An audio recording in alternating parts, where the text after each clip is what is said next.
10 سال تک کہ ہم ایک دوسرے سے جنگ نہیں کریں گے. اس کے بعد دوسری شرط یہ بھی تھی کہ جو قبیلہ عرب کا چاہے وہ تمہارے ساتھ اتحاد کر لے, جو چاہے ہمارے ساتھ کر لے, لیکن جو ہمارے ساتھ اتحاد کر چکا ہے تم ان کے ساتھ بھی جنگ نہیں کرو گے, اور جو تمہارے ساتھ اتحاد کر چکا ہے مجھ سے بھی جنگ ہم بھی نہیں کریں گے. اور اس کے بعد ساری شرطیں انہی کی کہ اگر کوئی شخص مکے سے مدینے آنے چاہے تو نہیں آ سکتا ہجرت کر کے, لیکن اگر کوئی مدینے سے معاذ اللہ مدینہ چھوڑ کر مکہ آنا چاہے تو آ سکتا ہے. بلکہ ایک صحابہ آئے بھی مسلمان ہو کر مدینہ شریف, حضور نے کہا کہ ہم معاہدہ کر چکے, آپ واپس چلے جاؤ. آقا نے ان کو واپس کر دیا. یعنی اتنے معاہدے کی پابندی ہوتی رہی. بلکہ جب معاہدہ اللہ اکبر لکھا گیا تو آخری میں یہ لکھا, یہ معاہدہ محمد الرسول اللہ کی طرف سے ہے. تو انہوں نے کہا ہم یہ نہیں مانیں گے, یہ لکھو کہ محمد ابن عبداللہ کی طرف سے, رسول مان لے تو سب جھگڑا ہی ختم ہو جائے. معاہدہ حضرت علی مرتضی لکھ رہے تھے, آپ کے ہاتھ میں قلم تھا, کیونکہ حضور علیہ السلام کی عادت کریمہ تھی, حضور دوسروں سے لکھواتے تھے, خود نہیں لکھتے تھے. اور یہ اس زمانے کے اندر جو ہے یہ بڑوں کا مزاج تھا کہ جو لوگ اعلیٰ مراتب پر فائز ہوتے وہ لکھواتے تھے. اس سے کچھ لوگوں کو مغالطہ ہوا کہ حضور کو لکھنا نہیں آتا تھا معاذ اللہ. حالانکہ حضور علیہ السلام کو قرآن کے نزول سے قبل حضور علیہ السلام لکھتے پڑھتے نہیں تھے, لیکن جب قرآن نازل ہو گیا تو پھر حضور پڑھتے بھی تھے اور لکھتے بھی تھے. اس کا ذکر ابھی ہم کر رہے ہیں. تو مولا کائنات کو حضور علیہ السلام نے کہا کہ علی, یہ جو کہتے ہیں نا کہ محمد الرسول اللہ کاٹ دو تو کاٹ دو. حضرت علی نے قلم رکھ دیا نیچے, میں نہیں کر سکتا حضور, یہ میں نہیں کر سکتا. آقا فرمانے میں کہہ رہا ہوں کاٹ دو, علی کا نہیں, میں تو رسول اللہ مانتا ہوں, میں کیسے کاٹ سکتا ہوں. پھر آقا علیہ السلام نے خود ہی ہاتھ میں قلم لیا. اب وہ لوگ دیکھ لے جو کہتے ہیں کہ حضور ساری زندگی حضور کو لکھنا نہیں آتا تھا, جب مولا علی نے انکار کیا کہ حضور میں یہ نہیں کاٹ سکتا, تو حضور نے قلم ہاتھ میں لیا اور اتنا حصہ کاٹ کر پھر اپنا نام خود لکھا, یہ محمد ابن عبداللہ کی طرف سے. تو حضور نے لکھ کر بتا بھی دیا کہ میں کسی کے پاس لکھنا سیکھنے گیا نہیں, لیکن میرے اللہ نے نزول قرآن کے بعد مجھے لکھنا سکھا دیا. نزول قرآن سے پہلے کیوں نہیں لکھتے تھے, کیوں نہیں پڑھتے تھے؟ اس لیے کہ اگر حضور نزول قرآن سے پہلے لکھنا پڑھنا جو ہے وہ بظاہر لوگوں کے سامنے ظاہر فرما دیتے تو لوگ یہ کہتے کہ محمد دوسروں کی کتابیں پڑھ پڑھ کے اب ایک قرآن نیا بنا کر کے لائیں. تو اللہ کی حکمت یہ تھی کہ محبوب آپ نزول قرآن سے پہلے نہ لکھیں گے نہ پڑھیں گے, تاکہ لوگوں کو پتا چلے کہ جو کسی کے پاس نہ لکھنے گیا ہو, نہ پڑھنے گیا ہو, نہ جس نے کبھی کتاب ہاتھ میں لی ہو, اگر وہ قرآن پڑھ کے سنا رہا ہے تو یقیناً قرآن اللہ کی نازل کردہ کتاب ہے. اس میں حکمت یہ تھی. لیکن آج کوئی یہ نہیں کہہ سکتا کہ حضور لکھنا نہیں جانتے تھے. حضور لکھنا سیکھتے نہیں تھے, اللہ نے انہیں سکھایا. تو بہرحال حضور علیہ السلام نے کاٹ کے خود لکھا. اور اس کے بعد پھر بخاری شریف کی حدیث بھی ہے, آقا علیہ السلام نے آخری وقت میں فرمایا کہ کاغذ اور قلم لاؤ تاکہ میں جو ہے وہ تم کو کچھ لکھ کر کے دے دوں. پھر اس پہ بعد میں کچھ معاملات ہو گئے اور پھر وہ معاملہ ٹل گیا. اس کو حدیث قرطاس کہتے ہیں. کبھی موقع آئے گا تو انشاءاللہ اس پر بھی گفتگو ہوگی, تاکہ آپ اس سلسلے میں بھی تاریخی معلومات اور حدیث میں کیا ہے وہ جان سکیں اور اپنے ایمان کو مضبوط کر سکیں. تو آقا کریم صلی اللہ علیہ وسلم نے ان کی ہر شرط مانی, اور پھر آقا علیہ السلام نے فرمایا کہ احرام کھول دو. تو صحابہ کرام بہت تکلیف ہوئی, افسردہ ہوئے.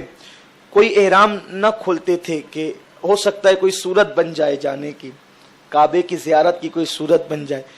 تو ام المومنین ام سلمہ سے آقا نے کہا کہ ام سلمہ تیری قوم عجیب ہے, میں کہتا ہوں احرام کھول دو تو کھولتے نہیں. کہا حضور آپ ایک کام کریں, آپ خود پہلے کھول دیں, پھر آپ دیکھیں سب خود ہی کھول دیں گے. آقا علیہ السلام نے احرام نکال دیا, معمول کے کپڑے پہن لیے, اور جو قربانی کے جانور تھے وہ ذبح کر دیے وہیں پر. تو جب صحابہ نے دیکھا کہ حضور نے احرام نکال دیا ہے تو سارے صحابہ نے احرام نکال دیا اور وہ واپس لوٹے. جب وہ واپس لوٹے تو اس وقت جو ہے اللہ تعالیٰ نے اپنے محبوب سے فتح کا وعدہ کیا. اذا جاء نصر اللہ والفتح ورأیت الناس يدخلون فی دین اللہ افواجا, یہ فتح کا وعدہ تھا. انا فتحنا لک فتحا مبینا, یہ اللہ نے وعدے کی, اور محبوب خوشی خوشی واپس لوٹے فتح کی بشارت کے ساتھ. لیکن لوگوں کو حیرت تھی کہ 10 سال کا معاہدہ ہے, کہ 10 سال تک ایک دوسرے سے جنگ نہیں ہوگی، ایک دوسرے پہ حملہ نہیں ہوگا، تو ہم واپس کیسے لوٹیں گے، بہت جلد کیسے لوٹیں گے۔ پھر یہ ہوا کہ ابھی 2 ہی سال گزرے تھے، آقا کی طرف سے معاہدہ بالکل مکمل اس پہ عمل ہو رہا تھا، کوئی آتا تو واپس کر دیا جاتا، بہت امن کے معاملات تھے۔ حضور علیہ السلام کے ساتھ جن لوگوں نے اتحاد کا وعدہ کیا تھا وہ بنو خزاعہ تھا، اور مکے کے کفاروں کے ساتھ جنہوں نے اتحاد کا معاہدہ کیا تھا وہ بنو بکر تھا۔ اب خزاعہ اور بنو بکر یہ دونوں مکے کے قریب ہی رہتے تھے، اور یہ دونوں کی پرانی دشمنیاں تھی۔ چونکہ اب تک حضور سے سب لڑ رہے تھے مل کر، تو آپس میں نہیں لڑ رہے تھے، آقائے کریم سے لڑ رہے تھے، تو الجھے ہوئے تھے ادھر ہی، آپس میں نہیں۔ اب جب ادھر 10 سال کی فرصت مل گئی کہ ادھر سے کوئی خطرہ نہیں ہے، تو بنو بکر نے سوچا کہ خزاعہ پر حملہ کر کے انتقام لے لیا جائے۔ اور چونکہ معاہدہ ہوا تھا کہ خزاعہ نے ہمارے ساتھ اتحاد کیا ہے تو تم ان سے بھی نہیں لڑ سکتے، ہم سے نہیں لڑ سکتے تو 10 سال ان سے بھی نہیں لڑ سکتے۔ تو انہوں نے کیا کیا، مکے کے کفاروں کو بلا کر بنو بکر نے خزاعہ پر حملہ کیا، اور مکے کے بڑے بڑے کافروں نے اپنے چہرے پر اسکاپ لگا کر اور پردے ڈال کر ان کو تلواروں سے قتل کیا۔ چونکہ ان کو یہ معاملہ ہی نہیں تھا کہ کوئی ہم پر حملہ کرے گا اور حملہ ہم پر ہوگا، رات میں حملہ ہوا اور ان کو تلواروں سے قتل کیا گیا، تو وہ حملے کے لیے جو تاب نہیں لا سکے، چونکہ وہ دفاعی پوزیشن میں نہیں تھے، ان کے پاس کچھ نہیں تھا، تو انہوں نے جان بچانے کے لیے حرم میں پناہ لی کہ کعبے میں چلے جائیں، کعبے کے صحن میں تو حرم میں کم سے کم نہیں ماریں گے، کیونکہ جاہلیت کے دور میں بھی لوگ کعبے کا احترام کرتے تھے۔ تو وہ جان بچانے کے لیے بنو خزاعہ کے لوگ پہنچے کعبے کے اندر، تو وہاں بھی جو عوام تھی بنو بکر کی وہ تو رک گئے، تلواریں ڈال دی کہ اب یہ حرم میں آگے نہ مارو۔ لیکن جو نوفل نام کا بنو بکر کا سردار تھا، اس نے اپنی قوم کو للکارا کہ اب ایسا موقع نہیں آئے گا، جتنا قتل کر سکتے ان کو قتل کر لو، اور کعبے کے صحن میں ان کو قتل کیا۔ اس میں اکرمہ ابن ابی جہل بھی موجود تھا، اور بھی بہت سارے لوگ بڑے بڑے کفار مکہ موجود تھے۔ تو وہ وہاں سے چلاتے تھے، یا محمد، اے محمد ہماری مدد کیجیے۔ ام المومنین ماں ام سلمہ فرماتی ہے، شارح بخاری علامہ زرقانی رحمت اللہ تعالی علیہ لکھتے ہیں کہ ام المومنین ماں ام سلمہ فرماتی ہے کہ حضور آدھی رات کے وقت وضو کر رہے تھے۔ کہاں کر رہے تھے؟ مدینہ منورہ میں وضو کر رہے تھے۔ دیکھ رہے ہیں، یہ شارح بخاری کی روایت میں بیان کر رہا ہوں، توجہ فرمائیں اور ایمان تازہ ہوگا۔ اچھا، بنو خزاعہ بھی کافر تھے، لیکن چونکہ حضور سے اتحاد ہو گیا تھا، وہ مومن، ابھی انہوں نے ان کے پورے قبیلے نے کلمہ نہیں پڑھا تھا، تو حضور وضو فرما رہے تھے آدھی رات کو، اور وضو کرتے وقت حضور نے اچانک کہا لبیک لبیک لبیک نصرتا نصرتا نصرتا۔ حضور نے 3 بار کہا میں حاضر ہوں، میں حاضر ہوں، اور تمہاری مدد کی گئی، تمہاری مدد کی گئی، یوں اعلان کیا۔ ماں ام سلمہ کہتی ہے، میں نے پوچھا حضور آپ تنہائی میں کس سے باتیں کر رہے ہیں، کس کی مدد کی کر رہے ہیں، کس کے لیے حاضری کا اعلان کر رہے ہیں؟ ابھی کوئی تار کا سسٹم نہیں ہے، کوئی موبائل کا سسٹم نہیں ہے، کوئی فون کا سسٹم نہیں ہے۔ مکہ مکرمہ سے مدینہ منورہ کا فاصلہ 450 کلومیٹر کا ہے، ادھر وہ حادثہ ہو رہا ہے۔ ام سلمہ ماں پوچھتی ہے کہ حضور آپ کس کو مدد کے لیے آواز دے رہے ہیں کہ میں حاضر ہوں حاضر ہوں؟ آقا نے فرمایا ام سلمہ اس وقت تو بنو خزاعہ جو ہمارے حلیف ہیں، جنہوں نے ہماری پناہ لی ہے، بنو بکر نے اور کفار مکہ نے مل کر ان کے آدمیوں کو قتل کر دیا اور ان کو خوب مارا۔ تو جب وہ مار کھا رہے تھے تو مجھے مدد کے لیے پکار رہے تھے، تو میں ان کی مدد پر ان کی دھاڑس بندھا کر یہاں سے آواز دے رہا تھا۔ اب آپ مجھے بتائیں نا کہ اگر کافر مکے سے مدد کے لیے پکارے تو میرا نبی مدینے میں بیٹھ کر لبیک لبیک کہتا ہے، اگر مالیگاؤں سے مومن اغیثنی یا رسول اللہ پکارے تو کیا مدینے سے میرے مصطفیٰ کی مدد نہیں آئے گی؟ یہ میں حدیث پیش کر رہا ہوں، حدیث پیش کر رہا ہوں۔ حضور نے لبیک لبیک کہا، میں حاضر ہوں کہا، اور نصرت کی بشارت بھی دی۔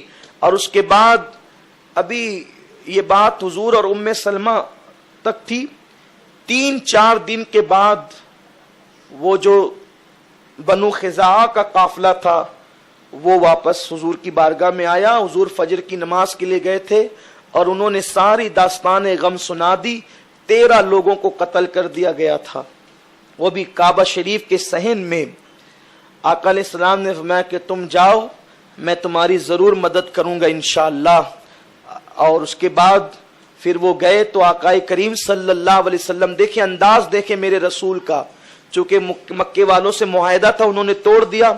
تب آقا کریم صلی اللہ علیہ وسلم نے لکھا 3 شرطیں. نمبر 1 کہ جتنے لوگوں کو تم نے قتل کیا ہے, چونکہ مل کر کے تم نے قتل کیا ہے, تو تم نے جتنے لوگوں نے مل کر کے قتل کیا, جتنے لوگوں کا, وہ سب کا خون بہا ادا کرو. ان کی دیت تمہیں دینی ہوگی, اس کا جرمانہ تم کو دینا ہوگا, جو بھی طے ہوگا وہ. اگر یہ نہیں کرتے تو دوسری شرط یہ ہے کہ تم یہ اعلان کر دو کہ ہم نے بنو بکر کو اپنا دوست تو نہیں رکھا, ہم ان سے الگ ہوئے, ان کو الگ کر دیا.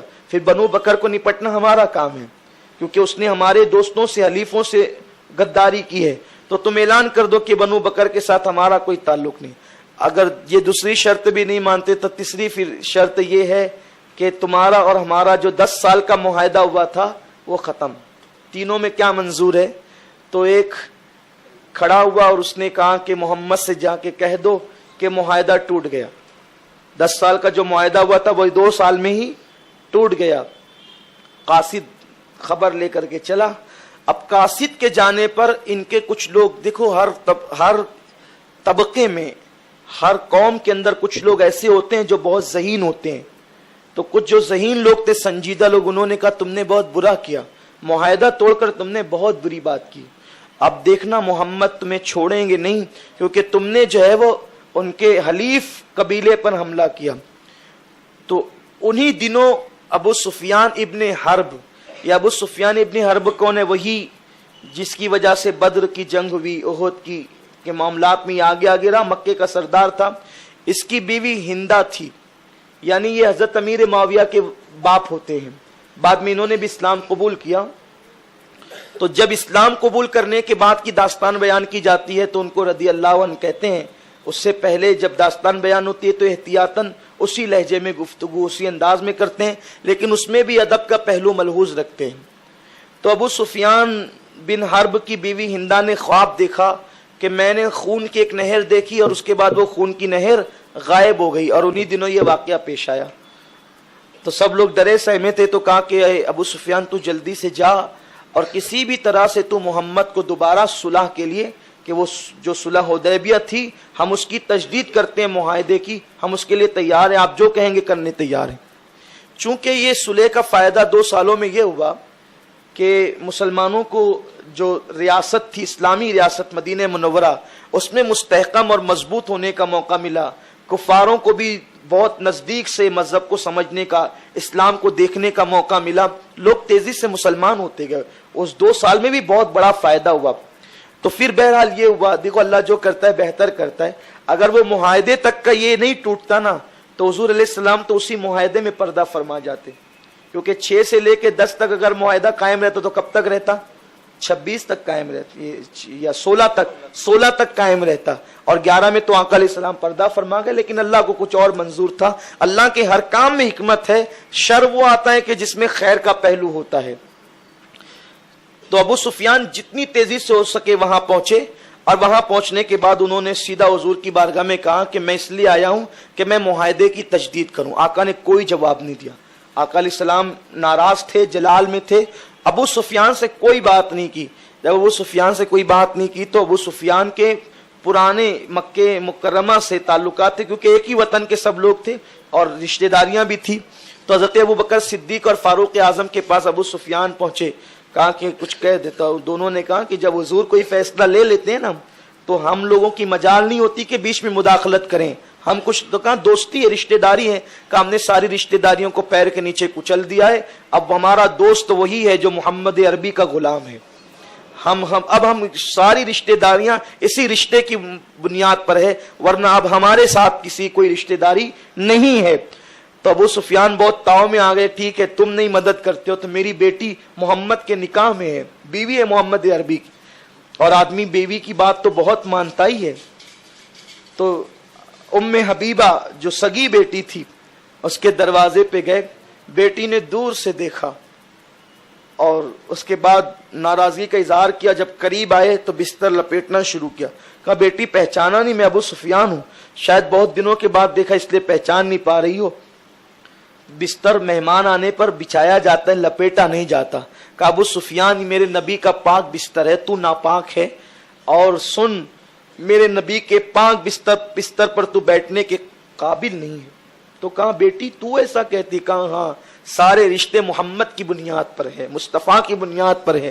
پدر مادر برادر جان و مال ان پر فدا کر دے, سب فدا کر دیا ہے. ابو سفیان جب وہاں نہیں بنی تو وہاں سے نکلے.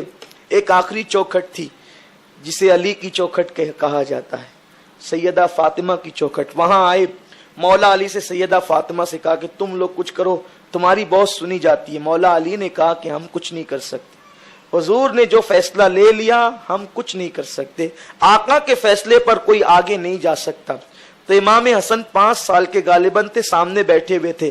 ابو سفیان نے امام حسن سے کہا بیٹے تم کہہ دو کہ میں نے مکے والوں کو پناہ دے دی, آج سے دنیا تمہیں عرب کا سردار مان لے گی. سیدہ فاطمہ نے فوراً کہا نہیں بیٹے, ان سارے معاملات میں بچوں کو مداخلت کرنے کا حق کیا ہے.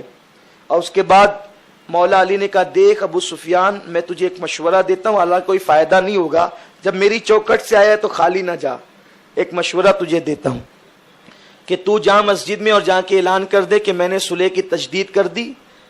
ممکن تو نہیں لگتا کہ حضور جواب دیں گے, اگر جواب دیے تو تیرا کام بن جائے گا, ورنہ تو واپس چلا جا.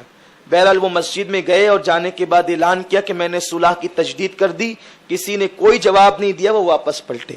جب واپس پلٹے تو وہاں جا کر کے ان لوگوں نے پوچھا کہ کیا خبر ہے. کہا کہ یہ ساری داستان سنائی اور کہا کہ میں نے خود اعلان کر دیا ہے. تو کہا انہوں نے جواب کیا دیا؟ کہا کوئی جواب نہیں دیا. تو کہا کہ یہ صلح بھی نہیں ہوئی اور جنگ بھی نہیں ہوئی, اب کیا سمجھ سکتے ہیں. بہرحال وہ ادھر بے چین تھے. ادھر اللہ کے نبی صلی اللہ علیہ وسلم نے سب سے پہلے امی جان عائشہ صدیقہ سے کہا کہ عائشہ جنگ کے سارے سامان جو ہے وہ تیار کر لو, اور صحابہ سے کہا کہ ہمیں جنگ کے لیے جانا ہے, تیاری کرو. اور جو حلیف قبیلے تھے ان سے بھی کہا کہ وہ سب بھی جنگ کے لیے تیار ہو جائیں. لیکن حضور نے اس بات کو اتنے راز میں رکھا کہ سیدنا ابو بکر صدیق کو بھی نہیں بتایا کہ ہمیں کہاں جانا ہے. بس اتنا معلوم تھا کہ جنگ کے لیے جانا ہے, کہاں جانا ہے کسی کو نہیں معلوم. یعنی اتنی رازداری کے ساتھ آقا کریم نے کسی کو نہیں, یار غار کو تک نہیں بتایا کہ ہمارا ارادہ کا ہے. سب کو معلوم تھا کہ جنگ کے لیے جا رہے ہیں, کہاں جا رہے, لیکن کسی میں مجال بھی نہیں کہ پوچھے کہ کہاں جا رہے. کتنا ادب کرتے تھے صحابہ. ام المومنین ماں عائشہ کے پاس صدیق اکبر گئے, ان کے گھر میں بیٹی تھی, آنا جانا تھا. تو ماں عائشہ صدیقہ ہتھیار درست کری تھی. کہا بیٹی حضور نے تمہیں یہ حکم دیا ہے؟ کہا ہاں, ارادہ جنگ کا ہے. تو کہا کہاں کا ہے, تمہیں کچھ بتایا؟ کہا اللہ کی قسم مجھے بھی نہیں معلوم, صرف اتنا جانتی ہوں کہ جنگ کے لیے جا رہے ہیں, لیکن کہاں جا رہے ہیں آقا نے مجھے بھی نہیں بتایا. جبکہ اکثر ایسا نہیں ہوتا تھا. جب سب تیاری ہونے لگی تو چونکہ اللہ نے اپنے نبی کو علم غیب عطا کیا تھا. اب میں بخاری شریف کی حدیث پڑھنے لگا ہوں, وہ عرض کر رہا ہوں. یہ حدیث بخاری شریف کی ہے. ایک صحابی تھے حاتب ابن ابی بلتا, یہ بدر میں بدری صحابی ہے, حضور علیہ السلام کے ساتھ جنگ بدر میں تھے. انہوں نے محسوس کر لیا کہ جنگ تو ہوگی لیکن بہت خطرناک ہوگی, جس کے ساتھ بھی ہوگی بڑی خطرناک ہوگی. حضور کہاں جا رہے ہیں کسی کو پتا نہیں, لیکن انہوں نے مکے والوں کو خط لکھا کہ حضور بہت بڑی جنگ کی تیاری کر رہے ہیں, ہو سکتا شاید تمہاری طرف آنا ہو, تم لوگ ہوشیار رہنا. حالانکہ تھے پکے مومن, بڑے معزز تھے, لیکن انہوں نے جو ہے وہ خط لکھ دیا. اب خط انہوں نے ایک عورت کے ہاتھ سے بھیجا. وہ عورت ابھی چلی تھی اپنے جڑے میں باندھ کر, کیونکہ اللہ نے اپنے محبوب کو علم غیب دیا تھا, غیب کا علم دیا تھا. تو آقا کریم صلی اللہ علیہ وسلم نے حضرت سیدنا مولا علی اور حضرت مقداد, ان حضرات کو, اور ایک صحابی اور تھے, ان لوگوں کو بھیجا کہ جاؤ فلاں فلاں مقام پر ایک باغ ہے, اس باغ کے پاس ایک عورت ملے گی فلاں فلاں نام کی, اور اس کے پاس وہ خط ہے, اس سے چھین کر لے آؤ. کسی بھی طرح وہ خط مکے تک نہیں پہنچنا چاہیے. یہ لوگ پہنچے تو بالکل بے عینی اسی باغ کے پاس وہ عورت ملی. دیکھو لوگ جب سفر کرتے ہیں تو تیزی سے بھی کرتے ہیں، دھیرے دھیرے بھی چلتے ہیں.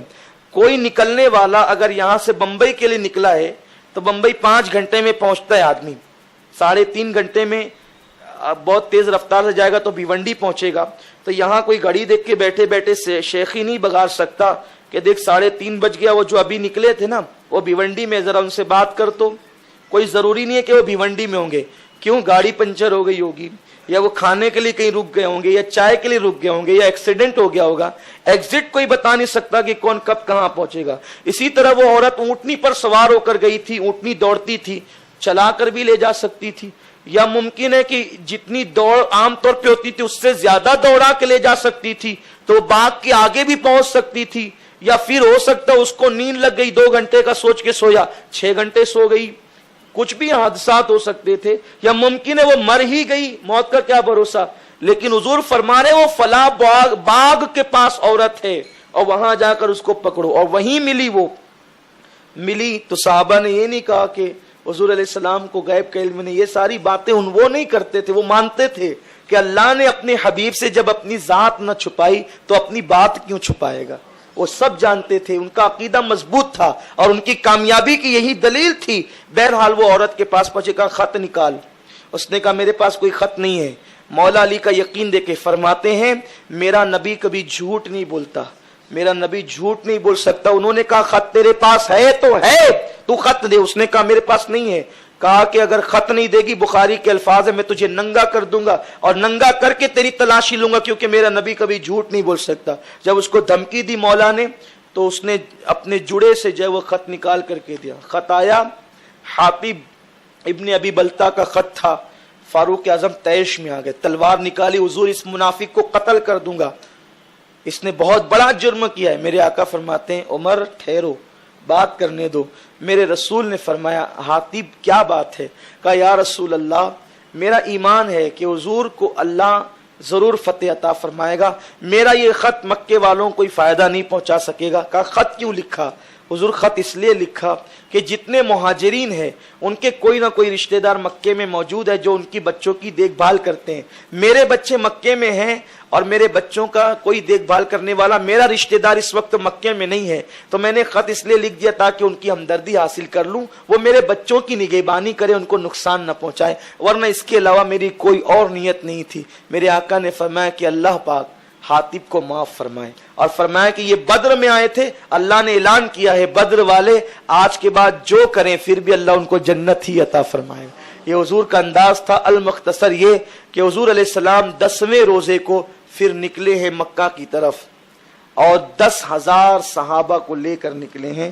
رستے میں اور بھی 2,000 لوگ الگ الگ قبیلے سے آ کے ملے، 12,000 کا لشکر ہو گیا. دنیا کو اللہ نے دکھا دیا یہ نبی جو ایک صحابی ابو بکر کو لے کر نکلے تھے اب جا رہے ہیں تو فاتحانہ شان سے جا رہے ہیں. 10 سے 12,000 صحابہ کا لشکر ہیں، ہاتھوں میں چمکتی ہوئی تلواریں ہیں. اسلام کا معاملہ بالکل بدل گیا ہے. اب وہ ٹوٹی ہوئی تلواریں نہیں، اب وہ کھجور کی ٹہنیاں نہیں، اب بدن پر زرہ بھی ہے، سروں پر خود بھی ہے، ہاتھوں میں تلواریں بھی ہیں. اللہ کے رسول صلی اللہ علیہ وسلم جا رہے ہیں، میرے آقا علیہ السلام نکل رہے ہیں، اور جب نکلے ہیں فاتحانہ شان سے مکہ مکرمہ سے 1 میل پہلے حضور ایک مقام پر رکے تو فرمایا ایک کام کرو، ہر آدمی اپنا اپنا چولہا الگ الگ جلائے. جب الگ الگ آدمیوں نے چولہا جلایا، 10 سے 12,000 آدمیوں نے چولہا جب جلایا تو پوری وادی جو ہے وہ آگ کے شراروں سے روشن ہو گئی. مکے والوں کو یہ تو تھا کہ کبھی بھی حملہ ہو سکتا ہے، لیکن ان کو یہ نہیں پتا تھا کہ قافلہ بالکل 1 میل فاصلے پر آ چکا ہے. تو ابو سفیان کو اور دیگر لوگوں کو دیکھنے کے لیے بھیجا گیا کہ ذرا دیکھو تو کیا معاملات ہے. جیسے یہ لوگ آئے تو یہ سب پوری وادی دیکھ کر کے پریشان ہو گئے کہ اتنی آگ، اتنے لوگ، یہ کہاں سے آئے، کون ہے. تو حضرت عباس ابن عبد المطلب کو اس کی خبر ہو گئی تھی، تو آپ اپنے گھر والوں کو لے کر حضور کی بارگاہ میں آ گئے تھے. چونکہ آپ مسلمان ہو چکے تھے، بدر کے بعد آپ کا مسلمان ہونا اور کسی حکمت کے تحت ان کو مکے ہی میں رکھا گیا تھا. تو ابو سفیان کی ملاقات حضرت عباس سے ہوئی تو پوچھا کہ عباس یہ کیا ہے؟ تو بتایا کہ حضور کا لشکر ہے، ذرا دیکھ.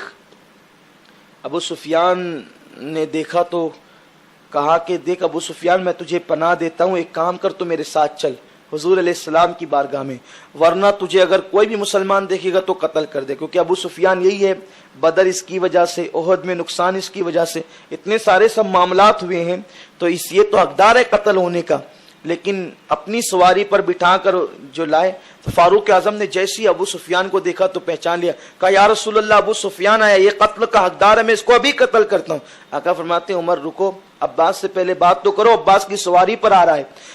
تو عباس سے پوچھا، حضرت عباس سے کہا عباس کیا بات ہے؟ کہا حضور میں نے اس کو پناہ دے دی. پناہ دینے کا مطلب یہ، اگر کوئی بچہ بھی پناہ دے گا کسی کو تو اس کا کوئی حلیف، اس سے متحد آدمی کوئی نقصان نہیں پہنچائے گا.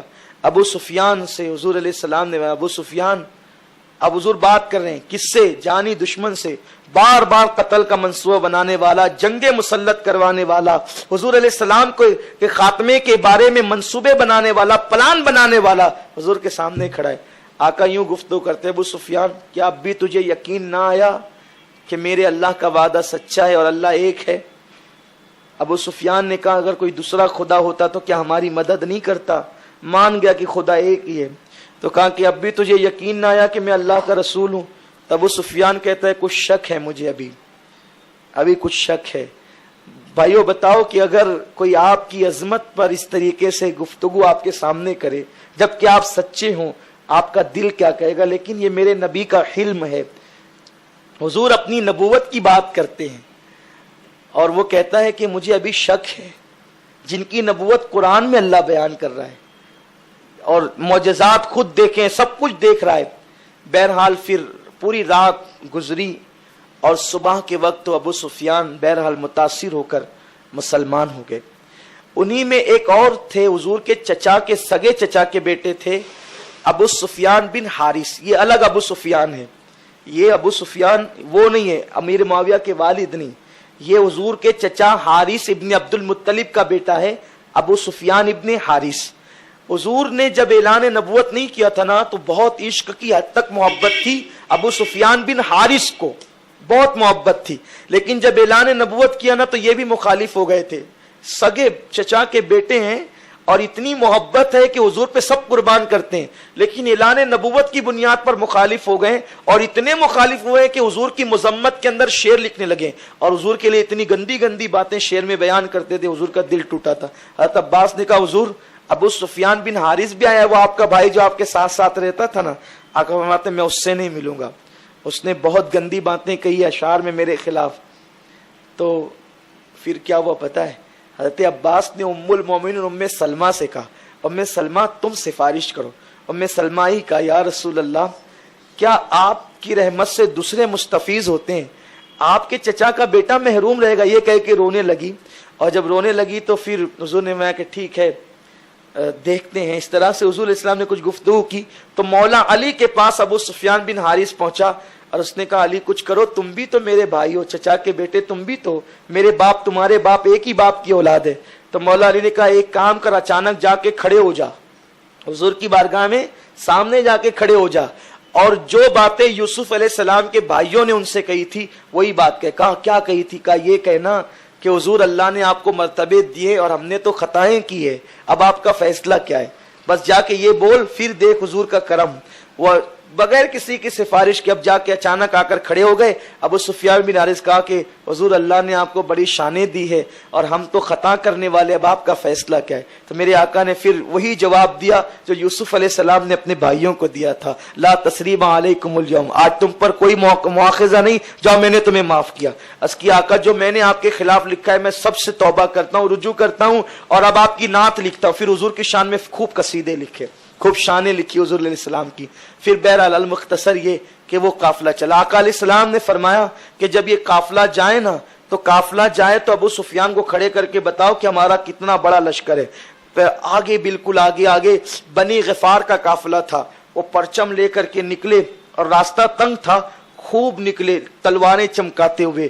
تو ابو سفیان نے کہا یہ کون لوگ ہے؟ کہا یہ بنو غفار ہے. تو اس نے تکبر سے کہا کہ بنو غفار سے مجھے کیا لینا دینا. پھر اس کے بعد ایک کے بعد ایک پھر انصار آئے. انصار کا پرچم حضرت سعد ابن عبادہ کے ہاتھ میں تھا. ان کے ہاتھ میں تھا. یہ کون لوگ اتنی شان سے آئے؟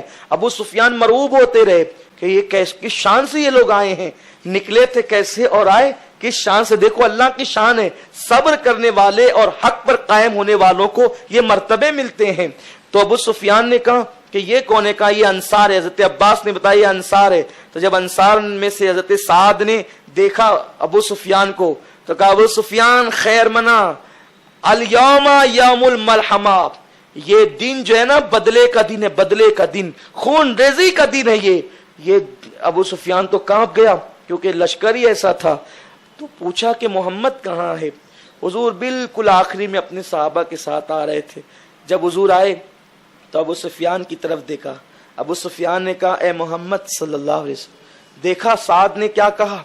حضور نے میں کیا کہا؟ کہا وہ کہتا ہے الیوم یوم الملحمہ، آج کا دن خون ریزی کا دن ہے اور کعبہ حلال ہو جائے گا. آقا فرماتے ہیں ابو سفیان سعد نے غلط کہا، آج کا دن جو ہے وہ بدلے کا اور خون ریزی کا دن نہیں ہے، الیوم یوم المرحمہ، آج رحم کا دن ہے اور آج معافی کا دن ہے. اور سعد نے جو غلط کہا اس کی سزا ہم اس کو یہ دیتے ہیں کہ اس کے ہاتھ سے اب پرچم لے لیں گے اور قیس ابن سعد جو ان کے سگے بیٹے ہیں انہی کے ہاتھ میں پرچم دے دیا جائے گا. تو سعد کے ہاتھوں سے اس جملے پر پرچم لے کر حضور نے ان کے بیٹے کے ہاتھ میں. دیکھیے سزا بھی کتنی پیاری دی، غیروں کے لیے اپنوں کو سزا دی تو بھی اپنائیت کے ساتھ دی. یعنی پرچم لے کر دوسرے کو نہیں دیا، خود کے ان کے بیٹے کو دے دیا تاکہ پرچم رہے ان کے گھر میں اور ان کو احساس بھی ہو جائے کہ اس طرح کی باتیں نہیں کرنا چاہیے.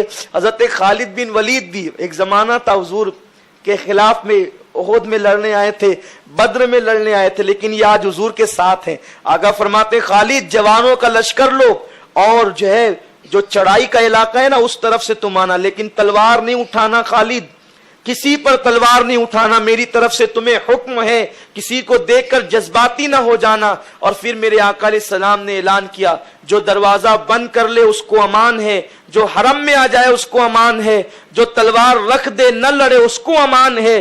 تو حضرت عباس نے کان میں کہا حضور یہ ابو سفیان تھوڑا نام نہاد والا آدمی ہے، تھوڑا اس کو نام چاہیے حضور.